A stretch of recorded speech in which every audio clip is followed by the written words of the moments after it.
I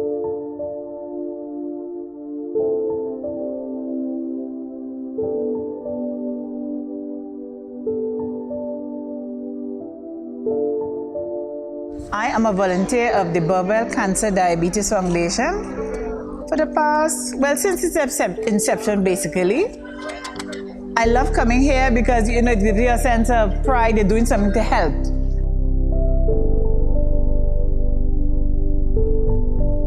They have allowed persons in the community to have their blood sugar tested because sometimes people are diabetic and they're not aware.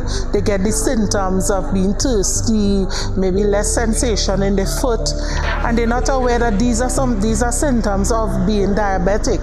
So what it does is bring the awareness and allow them an opportunity to have themselves tested, or like they say, their numbers known.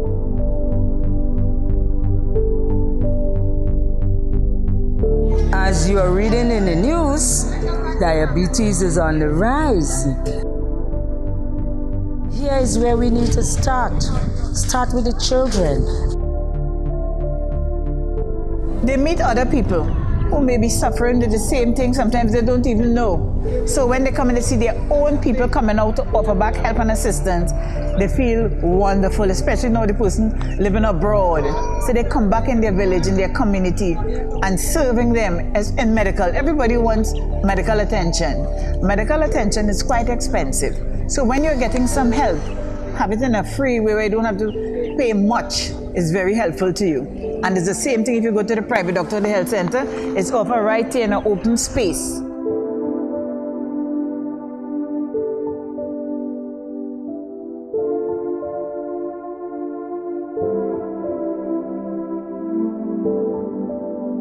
Right, I'm out here this morning with my nurses, trying to synthesize the public about the features and the benefits of hyperbaric oxygen, which we call HBOT.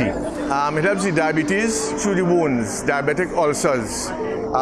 You know, under your feet, sometimes it gets numb when you're diabetic. You may get cut. You don't know you get cut because it's numb, and the wound develops into gas gangrene, right? Another bacteria. What the chamber does is the bacteria cannot live in an oxygenated environment. So it kills the bacteria on contact. Oxygen is the main key when you're talking hyperbaric. Oxygen is the main key. That is the healer. 100% oxygen at pressure. My name is Ray Hines. I'm a DMT, diving medical technician, also a CHT, a certified hyperbaric technician. I've been doing this for 23 years.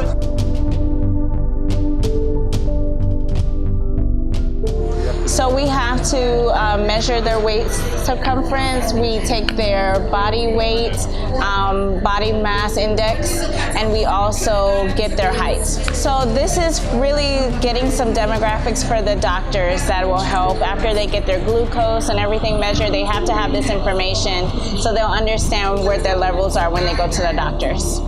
So since the beginning that we've been coming, we've had about maybe 100 to 200 people, and now it's actually grown to at least 500 kids and a lot more adults. So we've seen growth in different areas. I see that there's now a nutrition tent. This will aid people into using alternatives to salt.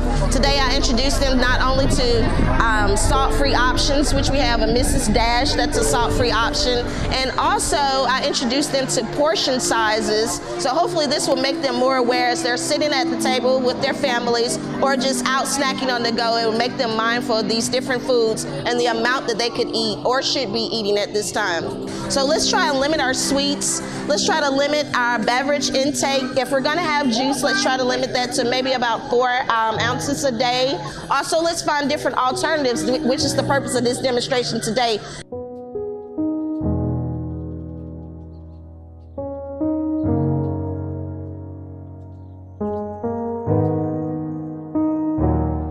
We are volunteering today to do HbA1c testing. Now, HbA1c test is a test that you do to see how well you have been managing your sugars in a general sense over the last 4 to 6 months. Well, it's a type of hemoglobin that we measure. Now, this type, there are 3 types. but the one that we measure is the one that is susceptible to the sugar levels. And if it is high, it means that there's too much sugar in the blood. As is a non-government organization, it means that they are doing their part to increase the standard of living in the health department for Tobago. And they are trying, and I will try with them to do our part.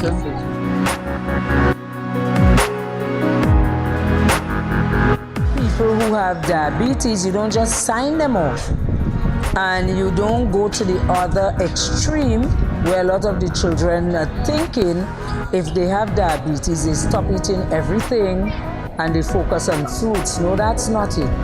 And we don't tell them, don't eat this, don't do that. You look at your portions, you measure your sugar level, and it's kind of getting the children into that kind of habit.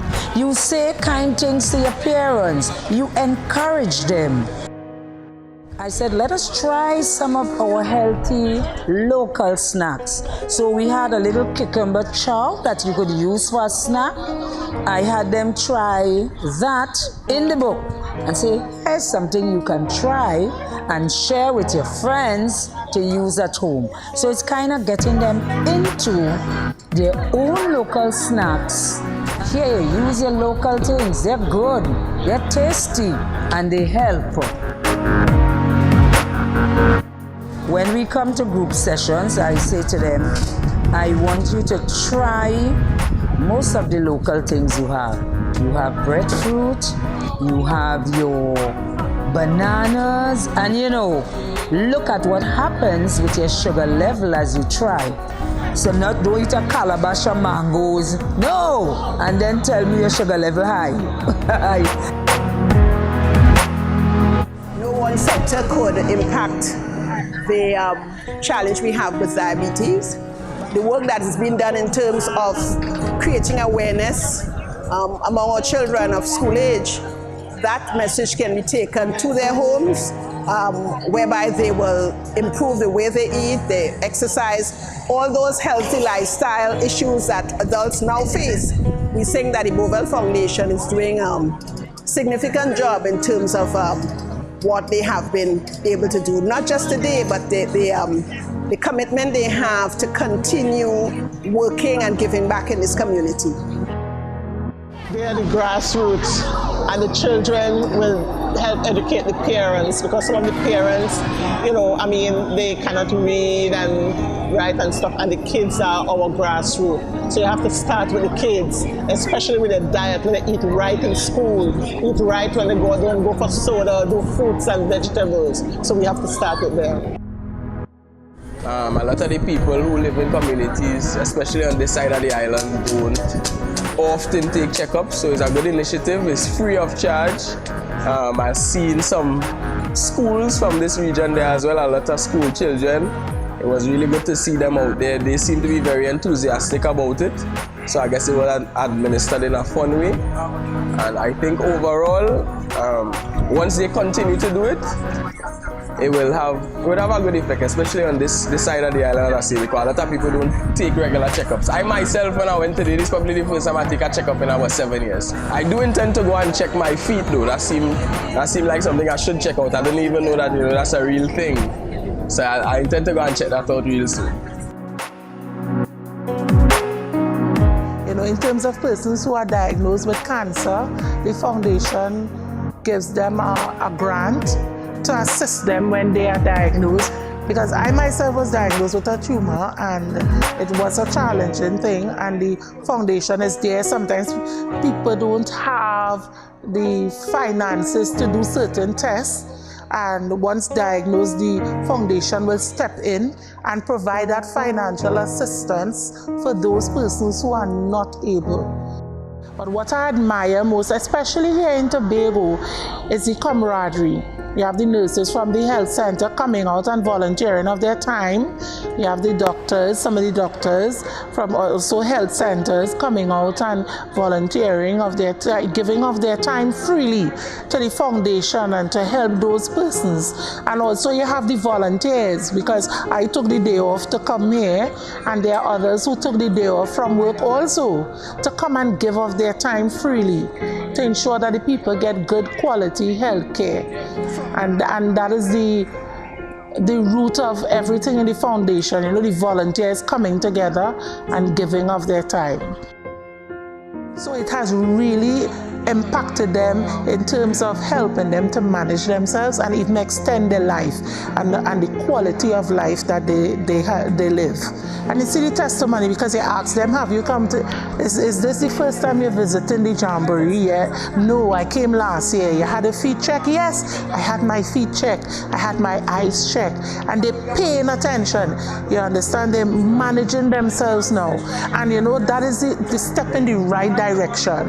And when you impart knowledge and you teach, not only impart knowledge to people, but you teach them how to treat themselves and how to care for themselves properly, that goes a long way. So I think it is impacting on people, and you know, it's a good thing to see that we are now taking responsibility for our actions. They are doing a lot for the people, because the people, they look forward to having, you know, the Bubbles have us come every year, and I think they're doing a very good thing for the people.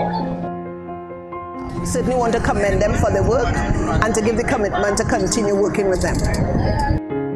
Everything is volunteer. Everything is volunteer. Volunteer with your heart, spirit, soul, and mind.